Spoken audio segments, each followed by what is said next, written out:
Gente, programa Caminhos de Sucesso, voltando com vocês.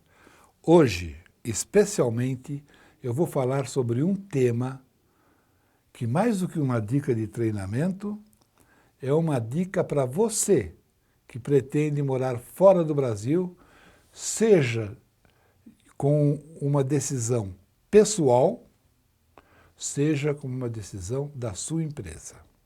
Aliás, para os dois, tudo que eu vou dar de dica aqui é importante, porém é muito mais importante para aqueles que estão sendo movidos de um país para o outro pela sua empresa. Eu vivi 17 anos no exterior, passando por 4 continentes.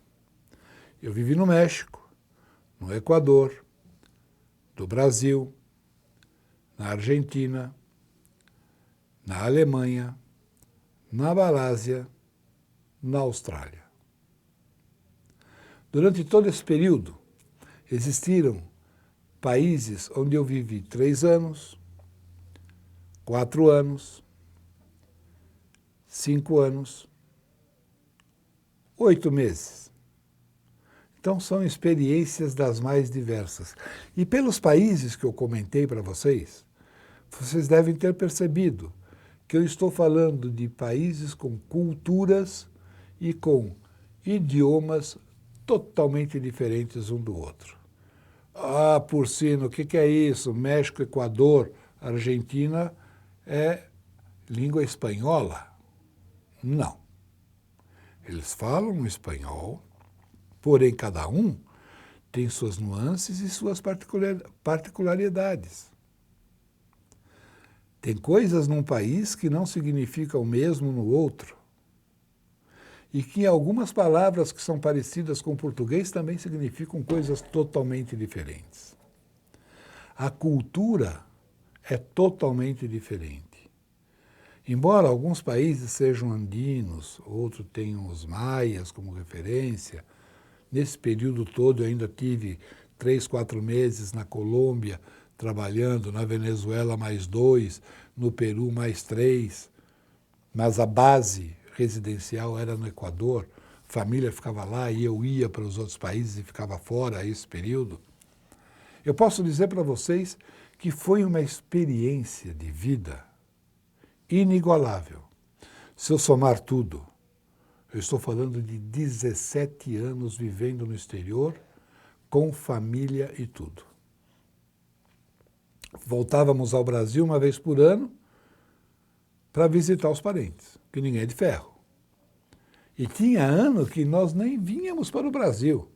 Os parentes iam nos visitar nos países onde estávamos. Algo totalmente normal, porque aproveitava a facilidade de ter alguém morando no país e onde ficar. E era uma alegria total, porque eram nesses momentos em que nós visitávamos partes históricas do país para conhecer cada vez mais a sua cultura. Porém, uma coisa que sempre me perguntaram nas palestras que eu dou a respeito: Porcino, foi fácil o início dessa vida internacional? Eu posso dizer uma coisa, e aqui dirigindo-me exatamente aos expatriados. Naquela época que eu saí do Brasil, em 1990, não existiam tantos apoios ao expatriado, que é o elemento que trabalha no Brasil em uma corporação e é movido para trabalhar em outra, como existem hoje. Hoje muita coisa é feita de uma maneira muito mais assertiva, mas ainda assim cheia de falhas. Ainda assim necessita muito cuidado. Ainda assim, as letrinhas pequenas do contrato têm que ser muito bem lidas e por um advogado especialista no tema. Se você lesse o primeiro contrato meu para o terceiro, você ia encontrar coisas na mesma empresa que estava me movendo que não existiam no primeiro contrato. Porque eu não sabia, ninguém me orientou, ninguém chegou para mim e falou, faça isso ou aquilo. Muita coisa nós descobrimos, eu, minha esposa, meus filhos, vivendo já no próprio país para onde nós somos transferidos. Tá? não tinha quem me ajudasse a fazer uma avaliação profissional. Como funciona esse processo hoje em dia? Muitos executivos devem procurar a experiência de empresas que estão no mercado, profissionais que estão no mercado e que já viveram essa experiência, que possam dar todas as dicas que são necessárias para que você possa imaginar, convencer ou até negociar com a empresa que está te mandando para o exterior. Existe quem faça isso. E, principalmente, pense na sua finança. Ah, eu vou ganhar em dólar, eu vou ganhar em euro. Camarada, lê do engano. Se você não tiver tudo isso no papel e todos os benefícios que você pode vir a ter e deve vir a ter por lei brasileira para ser movido para fora, não adianta a moeda que você vai ganhar, porque é simplesmente uma conversão monetária, porque o custo de vida lá é diferente do custo de vida daqui. Quando você volta com uma mão na frente ou atrás, ou teve que passar a privacidade lá para guardar o dinheiro para fazer a conversão no país. Então, é importante ter em conta o resultado financeiro da proposta, você ter em conta a sua aposentadoria, você ter em conta seu seguro de vida, você tem que ter em conta uma aposentadoria privada para você e os filhos e ter em conta também os custos que você vai ter nesse outro país com o salário que eles estão te oferecendo. Gente, é comum que quando te oferecem algo nesse sentido, vem sempre aquela frase: olha, nós vamos te demitir na empresa no Brasil e vamos te admitir na empresa no outro país. Eu só fiz isso uma vez, que foi quando eu saí do Brasil para o México. Porque quando eu voltei do México para o Brasil, eu estava sem emprego, sem casa, e todos os meus móveis que estavam guardados num depósito de móveis estavam perdidos. Tudo perdido. A umidade tomou conta de tudo. Eu não consegui salvar nada. Aliás, minto. Eu consegui salvar o primeiro brinquedinho que eu comprei para o meu filho, o primeiro brinquedinho que eu comprei para a minha filha. Eu não sei porquê. Dádiva de Deus, consegui salvar esses dois itens. E meu álbum de matrimônio, para eu me lembrar que eu tinha casado. Mas, claro, eu sei que eu tinha casado. Mas, gente, isso foi o que restou de uma casa completa que eu tinha. Colchão, geladeira, fogão, móveis, tudo. Perdi tudo. Eu fiquei sem nada. Tive que morar de favor na casa de parente. Então tomem cuidado. Era uma multinacional que me levou. Eu passei 2 semanas no Brasil, vi a situação como estava e eu tinha uma oferta de emprego no mesmo país de uma outra empresa. O que eu fiz? Liguei para aquela pessoa, a oferta de emprego está em pé? Está. Quando que eu me apresento aí, me mandou as passagens e eu voltei para o México. Por que eu estou contando isso daí? Porque eu tive que ter uma opção B. Porque quando eu voltei para o Brasil, nada do que me foi prometido não estava no papel, eu não tive como receber. Quando eu cheguei nesse país, fui para aquele emprego, tá? E nesse emprego eu pude trabalhar durante uns meses. Aí você vai falar, mas você não tinha móvel, não tinha nada, como é que você fez? Dormindo em colchonete, colocando tijolos no chão e fazendo uma mesa com um tablado. Então todo mundo pensa, se está indo para o exterior, está indo para uma beleza, para uma riqueza, para isso e para aquilo. Muitas coisas acontecem porque a gente não lê o contrato, porque a gente não presta atenção nas letrinhas miúdas, que mais importante do que a ida é o teu retorno para o país de origem.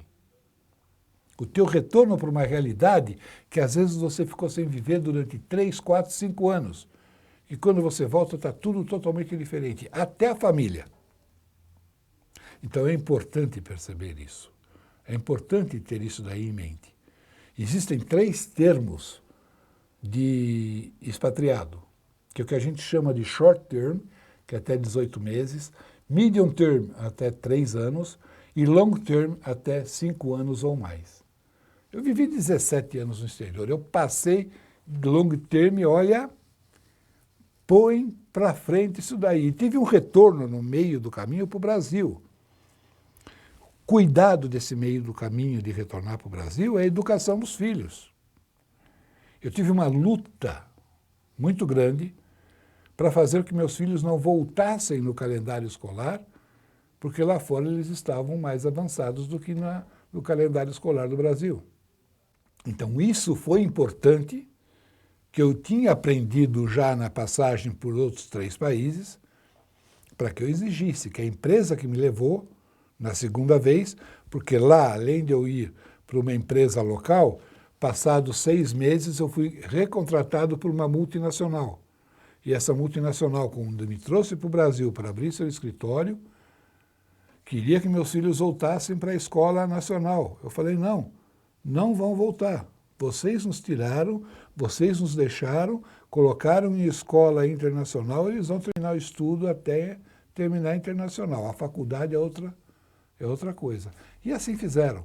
Foram decentes. Foram decentes. A primeira empresa não foi, essa segunda empresa foi decente. Então, você tem que tomar cuidado com esses detalhes, tá? Existem condições e cuidados especiais que devem ser observados nos contratos? Existem. Algo muito importante, que são os allowances, aquilo que você vai receber além do seu salário base, que é o que o executivo tem direito no momento. E quando você fala de salário base, você fala do seguinte, é por lei no Brasil que cada transferência que você tem de uma unidade para outra, seja nacional em estados, principalmente nacional em cidade ou estado, e também internacional, que você receba um adicional de 25% no seu salário bruto. 25% de adicional para cada mudança que você tiver. E as empresas geralmente não falam sobre isso. A não ser que você tenha um bom advogado, uma boa assessoria, uma boa consultoria que nós podemos dar. Nós temos essa assessoria com o escritório de advocacia que nos presta serviço nessa área, para dizer tudo aquilo que você precisa ter em conta para poder fechar o teu contrato. A parte disso, você tem que ter uma ajuda de custo no local, porque você não tem roupa adequada para os países que você está chegando, os alimentos são totalmente diferentes, o teu salário convertido para a moeda do país não vai fazer frente àquilo que você precisa utilizar naquele país. Então, esses adicionais mudam de país a país. Esses são os famosos allowances de expatriado. Saiba que essas políticas, elas são políticas padrão. Todos os parágrafos do contrato têm que ser lidos ao detalhe e discutidos com a empresa no caso de dúvida. Não aceite uma resposta lá você vai ver que tudo é diferente. Não. O tudo é diferente tem que estar escrito no papel. É a tua segurança. Por quê? Passa-se o tempo, você envelhece no momento que já não é mais útil, te retornam para o Brasil. No momento que você retorna para o Brasil, meu amigo, ou você tem uma posição na empresa que você fica até ser aposentado, ou você não é mais útil para a empresa, eles te despedem, fazem um pagamento, porém não te dão o pagamento completo de itens como fundo de garantia, como o INSS não é colocado corretamente, são tantos itens que na hora que você vai fazer a conta, chega a um número absurdo. E para evitar uma entrada na justiça para poder receber o seu dinheiro, é melhor você ter uma leitura correta do contrato. Porque aí a culpa não será da empresa, a culpa será sua de não ter lido o contrato. Tá? Você tem que saber, quando vai para fora, qual é o plano de carreira claro, com regras e objetivos. Nisso, a empresa que me levou para o exterior, na segunda vez que eu fui contratado no México e depois eu girei por todos os países, sempre foi um exemplo. Eu não posso falar nada a respeito, porque quando eu saía de um país e ia para o outro, eu já sabia a minha carreira nos próximos 2 países que eu ia mudar. Quando eu fui para a Argentina e fui convidado a passar 2 anos no Brasil para cuidar de toda a América Latina, eu já sabia que após esses 2 anos eu ia para o Sudeste Asiático, não saía ainda. Eu ia para a Alemanha, da Alemanha para o Sudeste Asiático. Então, a empresa, quando ela começa a mover você entre os países, é porque ela acredita no seu trabalho, ela acredita e tem confiança naquilo que você pode produzir e tem condições de te dizer qual é o seu plano de carreira. Tem que ter uma garantia de empregabilidade. Tá? Existem pesquisas que dizem que 20% das transferências não dão certo, devido a problemas de adaptação da família e falta de consolidação ideal da situação financeira. Eu tive uma facilidade e uma felicidade de que minha família se adaptou perfeitamente a todos os países. Existem os problemas de trauma de mudança? Existem. Principalmente para os filhos quando são pequenos. Eles não conseguem manter raízes. Mas o fator cultural, o fator de aprender 3, 4 idiomas quando você está mudando, que se você fosse aprender nas escolas no Brasil de idiomas, você iria aprender frases, pensamento, gramática, mas você não ia aprender o dia a dia. Você não ia ter a conversa do dia a dia. Você não iria poder se relacionar com conversas e reuniões internacionais em outros idiomas, como eles podem fazer isso hoje. Então, um dia eu perguntei para um dos meus filhos qual foi a maior riqueza que você teve nessa mudança toda por todos os países. A resposta dos 2 foi cultura. Nós aprendemos sobre todos os países. Nós viajamos sobre todos os países, aprendemos sobre os continentes, aprendemos sobre a sub-região dos países. Isso foi fundamental para que eles pudessem realizar o que realizaram hoje, tá? E aí, existem muitos fatores que vocês devem ter em mente.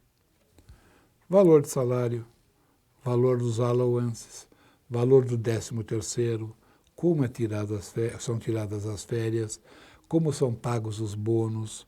Se você tem bônus no seu país e no outro não tem, isso tem que ser agregado ao seu salário. Aposentadoria, recolhimento de fundo de garantia sobre o valor que você recebia quando foi transferido e não sobre o mínimo necessário para recolhimento do fundo de garantia e da aposentadoria. Porque senão, quando você voltar e for aposentar, você é aposentado pelo mínimo e não pelo total, não pela base. Então, são muitos parâmetros que a gente pode indicar para vocês, pode dar as dicas e pode ter a assessoria jurídica que você precisa. Então, meus amigos, existem muitos itens que são necessários, que você pode levar em conta, deve levar em conta, que nós temos condições de te ajudar. Nesse caso especial, a vontade de morar fora é tão grande, entre em contato conosco. Nós temos condições de ajudar vocês com aculturamento para o país que você vai, nós temos condições de ajudar vocês na assessoria daquilo que você deve pensar, imaginar e negociar com o seu pessoal da empresa, e nós temos o escritório jurídico para lhe dar toda a assessoria. Eu já passei por tudo isso daí. 17 anos, 7 mudanças de países, uma família inteira viajando o mundo inteiro. Se a música do Gonzaguinha tivesse, do Luiz Gonzaga tivesse, eu adoro viajar por todos, minha vida é viajar por todo esse Brasil, a minha vida foi viajar por todo esse mundo. E sobre isso eu tenho muita experiência. www.institutoporcino.com.br. Nós podemos te ajudar nesse item. Conte com a gente, entre em contato. Você de RH, quer bater um papo com a gente? Nós vamos bater um papo com você.